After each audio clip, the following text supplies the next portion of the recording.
सुप्रभात।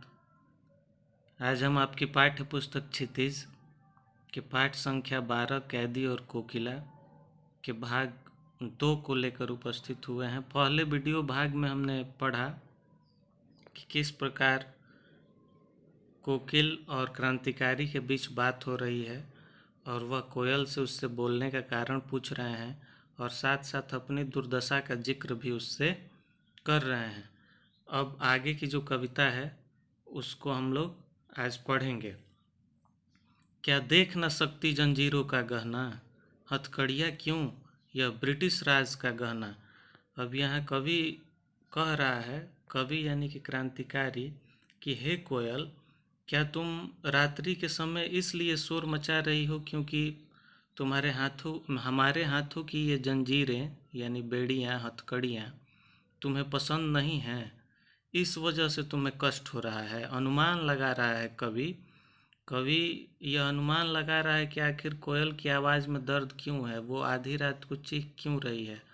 तो वो अपनी कल्पना के अनुसार बार बार नई नई चीज़ें कोयल से पूछ रहा है।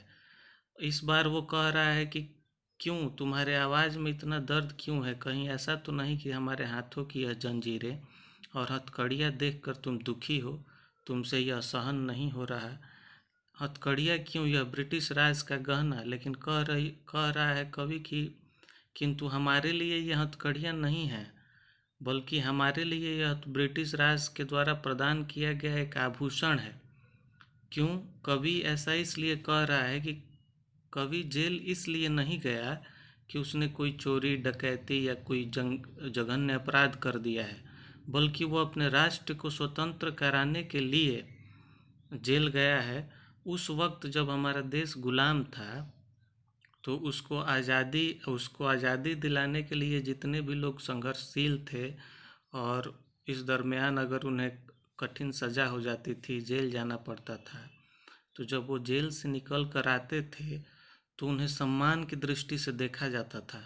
उनके लिए वो हथकड़ियाँ गहना थी। गहना यहाँ इसलिए कहा गया है कि जो आभूषण हम ग्रहण करते हैं या जो हम आभूषण जब हम पहनते हैं तो उस आभूषण को पहनने से हमारी गरिमा बढ़ती है, हमारा सम्मान बढ़ता है, हमारी इज्जत बढ़ती है। उसी तरह से आज़ादी के प्रयास में जो हथकड़ियाँ क्रांतिकारियों को लगी, इससे उनकी बेइज्जती नहीं हुई बल्कि समाज में उनका सम्मान बढ़ा। यही बात कोयल से कह रहा है कवि कि यह हथकड़ियाँ नहीं हैं, यह हमें ब्रिटिश राज द्वारा प्रदान किया गया गहना है जिससे हमारा मान और सम्मान बढ़ता है। तुम इसे देखकर क्यों दुखी हो रही हो। कोल्हू की चरर चूं जीवन की तान, गिट्टी पर उंगलियों ने लिखे गान। आगे कह रहा है कवि कि हमने जेल में इन शिक्षों को स्वयं स्वीकारा, हमारे लिए तो कोल्हू की चरर चूं ध्वनि ही जीवन संगीत बन गई है। मतलब जो कोल्हू चलाते हैं हम लोग दिन भर गोल गोल घूमते हैं उसमें, वहीं हमारे लिए संगीत बन गया है। जो सजा के तौर पर पत्थरों को फोड़ फोड़ कर हम लोग गिट्टियाँ बनाते हैं, वहीं हमारे लिए गान बन गया है।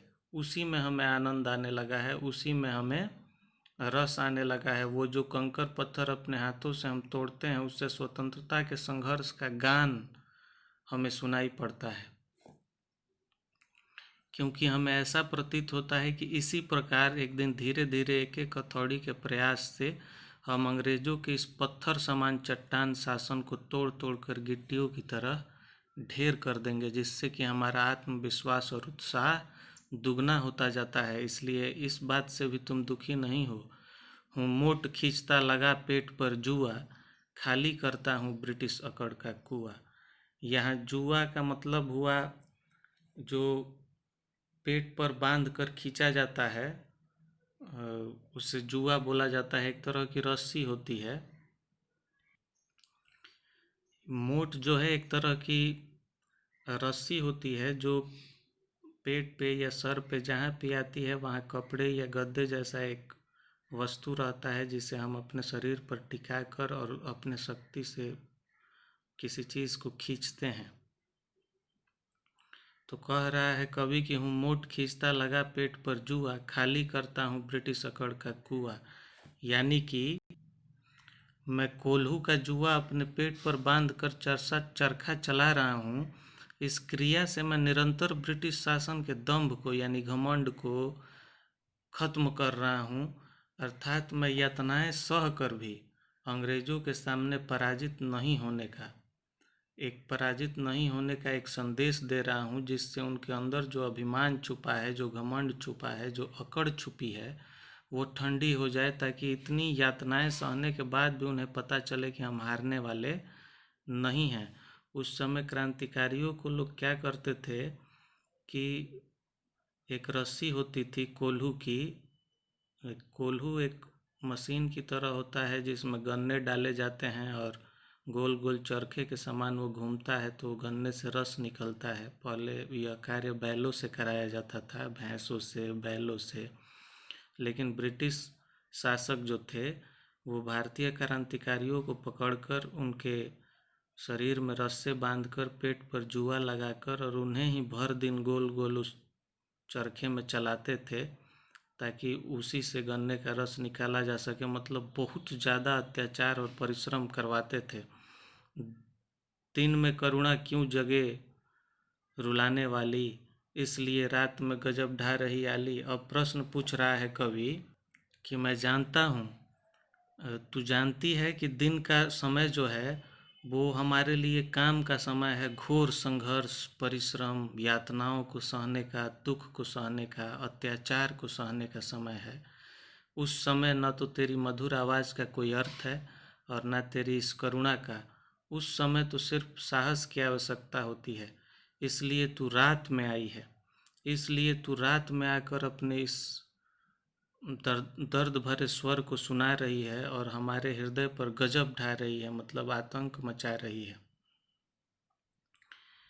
इस शांत समय में अंधकार को बेध रो रही क्यों हो, कोकिल बोलो तो। चुपचाप मधुर विद्रोह बीज इस भांति बो रही क्यों हो, कोकिल बोलो तो। आगे कवि कहता है कि हे कोयल, अपने मुख से ही तुम बोल कर यह स्पष्ट कर दो कि तुम इस शांत रात्रि में अंधकार में अपने आवाज़ से इस अंधकार को क्यों बेध रही हो, क्यों रो रही हो, क्या बात छुपी है तुम्हारे हृदय में, कोयल बोलो तो। क्यों चुपचाप तुम अपनी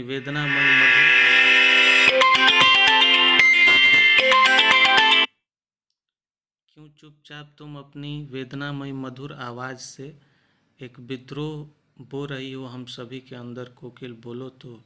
आखिर तुम्हारे दर्द का क्या कारण है, कोयल बताओ तो। कवि पूछ रहा है कि तुम्हारी आवाज़ तो हमेशा मधुरता के लिए जानी जाती है, आखिर क्यों अपने इस मधुर आवाज़ में विद्रोह का भाव ले आई हो और हमारे अंदर भी विद्रोह पैदा करना चाह रही हो, कोयल इसका कारण तो बताओ, कोयल बोलो तो। इस भाग में हमने इतना ही पढ़ा। अगला कविता का अंश पढ़ने के लिए हम अगले वीडियो के माध्यम से मिलेंगे। इस कविता के अंश में जो जटिल शब्द आए उसमें चरर चू एक शब्द था जो कोल्हू चलने की आवाज़ से संबंधित है। गजब ढाना मतलब कि आश्चर्यचकित करना, आतंक फैलाना, उसका अर्थ हुआ। बाकी कोई कठिन शब्द इसमें दिखाई नहीं देते, कई जगह भाव छुपे हैं जिसका उल्लेख मैंने किया। आगे की कविता के लिए हम वीडियो के तृतीय अंश में मिलेंगे। तब तक के लिए नमस्कार, धन्यवाद।